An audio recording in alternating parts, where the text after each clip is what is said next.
9.21 End of the War in Europe, VE Day. 9.21 End of the War in Europe, VE Day. Events moved quickly in the beginning of 1945. As the Allies pressed in towards Germany, they faced fierce resistance. The Hitler Youth and the SS proved to be a formidable problem as they had been raised under Nazism and thought of nothing more glorious than dying for their Führer and their oath. Also, this brought a moral question to the forefront: at what age should children be able to fight in the war?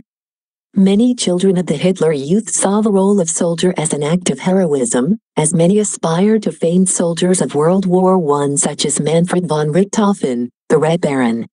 3.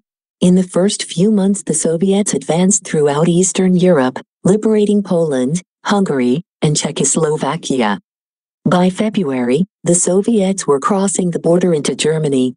The next month the Western Allies crossed the Rhine River and likewise entered Germany. Soviet and American forces made up 125 miles south of Berlin on the Elbe River on April 25, 1945. Germany was cut in two. The question that now remained was who would have the task of taking Berlin and ending the war? Eisenhower made the decision to halt the Allied advance in the west and allow the Soviets to take the city. He feared that taking the city would cost too many British and American lives. Stalin, on the other hand, wanted the city at all cost. The Soviets eventually encircled Berlin by the end of April. With the Battle of Berlin raging, Hitler knew the end was inevitable. He committed suicide in a bunker located under the Reichschancellery on April 30, 1945.